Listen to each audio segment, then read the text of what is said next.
जब आप कोई केस फाइल करते हैं सिविल या मैट्रिमोनियल, उस केस को फाइल करने के बाद अपोजिट पार्टी उसके अंदर जो रिप्लाई फाइल करती है, जिसको हम WS या रिटर्न स्टेटमेंट कहते हैं, उस रिटर्न स्टेटमेंट का भी जब आप जवाब देते हैं उसको हम कहते हैं रीएप्लीकेशन। तो आज हम बात करेंगे कि हमको रीएप्लीकेशन देनी चाहिए या नहीं देनी चाहिए, देनी चाहिए तो कब देनी चाहिए और इसके क्या फ़ायदे और क्या नुकसान है। नमस्कार दोस्तों, मैं हूं एडवोकेट धीरज कुमार, आपका स्वागत करता हूं आज की वीडियो में। देखिए, अगर आपने जो पिटीशन फाइल की है उसके अंदर कोई अगर एविडेंसेस आप लगाने भूल गए हैं या रह गए हैं या उस समय आपके पास नहीं थे, नए आपके पास अभी आए हैं, एक ये कंडीशन। दूसरी कंडीशन ये, अगर अपोजिट पार्टी ने अपने WS के अंदर कोई ऐसी नई बात कही है या फिर कोई ऐसा नया इंसिडेंट आपके सामने बताया जिसके खिलाफ आपके पास एविडेंस है, यानी उसके खिलाफ आपके पास सबूत है और आपने पहले सोचा नहीं था कि भी ये चीज़ वे मुझसे कहेंगे या वे इस टॉपिक को उठाएंगे, तब ये कंडीशन थी। और साथ में तीसरी कंडीशन ये कि आपको लगता है कि भी अब अगर मैंने ये एविडेंस नहीं लगाया रीएप्लीकेशन में, तो बाद में अगर मैं अपनी evidence by the way of affidavit में नई तरीके से एविडेंस लगाऊंगा, अटैच करूंगा, तो जज साहब उसको अलाउ नहीं करेंगे, अपोजिट पार्टी उस पर ऑब्जेक्शन लेगी या फिर मेरे को उस चीज़ के लिए ऊपर की कोर्ट में जाना पड़ेगा।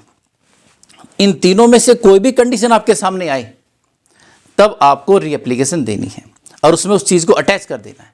क्योंकि कई बार क्या होता है कि आपके पास अगर कोई नया एविडेंस है, अगर आप उसको लगाना चाहते हैं, तो अगर आप उसको अपनी गवाही में, मतलब जब आप affidavit by the way of evidence देते हैं कोर्ट में, क्योंकि उसी के ऊपर क्रॉस होता है, तब जज साहब उसको अलाउ नहीं करते, मना कर देते कि आपने एविडेंस क्यों लगाया, मैं इसको अलाउ नहीं करता। अपोजिट पार्टी भी उसके ऊपर ऑब्जेक्शन लेती है कि भी इन्होंने अपनी पिटीशन में नहीं लगाया था लेकिन अब एविडेंस में लगा रहे हैं, तो स्पेशल एप्लीकेशन दे करके अलग से एक्स्ट्रा उसको अलाउ करना पड़ता है, उस पर कॉस्ट फाइन भी लग जाती है और कई बार तो जज साहब अलाउ ही नहीं करते हैं, मना कर देते हैं।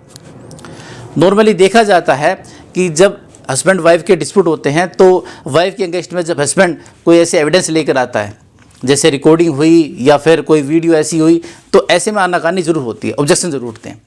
तो जहाँ भी आपको लगे कि भाई ये एविडेंस मेरे पास नहीं है, मुझे लगाने हैं और मुझे लगता है कि कोर्ट आनाकानी करेगी या ऑब्जेक्शन लेगी या मुझे ऊपर की कोर्ट में जाना पड़ेगा या ये ज़रूरी है, तब आपको रीएप्लीकेशन देनी है।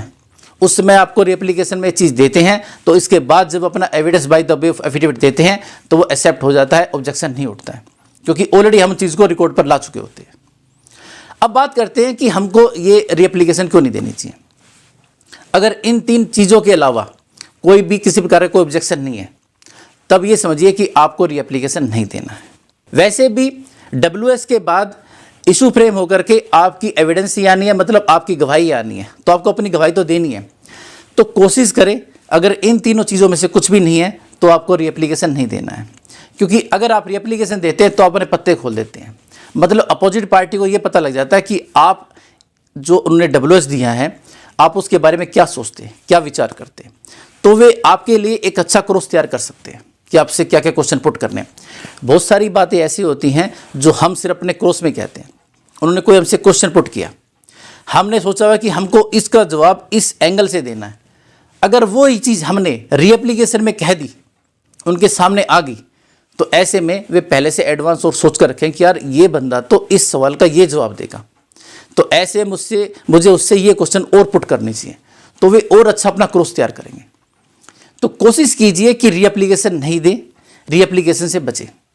मैसेज कहूँ तो मैंने आज तक कभी रीएप्लीकेशन दी ही नहीं है, मतलब ऐसी कोई नौबत ही नहीं आई कि कोई ऐसे एविडेंस मेरे को लगाने हो, क्योंकि अगर आप रीएप्लीकेशन देते तो अपने पत्ते खोल देते हैं और ऐसे में केस हारने के चांसेस बहुत ज़्यादा हो जाते हैं, क्योंकि क्रॉस बहुत बड़ी चीज़ होती है।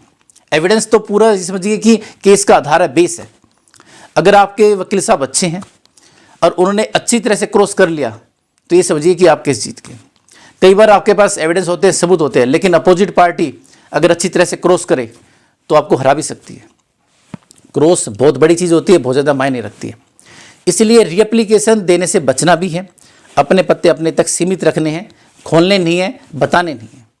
लेकिन जहाँ पर ये चीज़ें लगे आपको कि भाई मेरे को ये एविडेंस देना ही है, सबूत देना ही पड़ेगा, बाद में वो एक्सेप्ट नहीं होगा, तब आप ऐसी कंडीशन में क्या करेंगे कि नॉर्मली जो WS है उसके जो जवाब जो आपको देने हैं उनको नॉर्मली डिनाई करके कि आपके पास स्टिक प्रूफ नहीं है, इस तरह से करके, और इसके बाद जो आपका एविडेंस है, जो सबूत है, उसको लगा दीजिए। तब इस तरह से चालाकी से ये काम करना है। तो ये तरीका होता है रीएप्लीकेशन बनाकर देने का अगर इमरजेंसी है, और दूसरा ये कि अगर जहाँ तक अवॉइड हो सके अवॉइड करें तो ज़्यादा बेस्ट और बेटर होगा आपके लिए। तो दोस्तों ये है रीएप्लीकेशन देने के फ़ायदे और नुकसान। आशा करता हूँ आज की वीडियो आपको पसंद आएगी। अगर आप मुझसे कांटेक्ट करना चाहते हैं, नीचे दिए मेरे नंबर 9278134222 पर कॉल करके मुझसे कांटेक्ट कर सकते हैं। अगर मीटिंग करना चाहते हैं दिल्ली द्वारका कोर्ट में या सुप्रीम कोर्ट में मेरे चैम्बर में आकर मुझसे मीटिंग कर सकते हैं। तो मिलते हैं एक नई वीडियो में नई जानकारी के साथ, तब तक के लिए नमस्कार।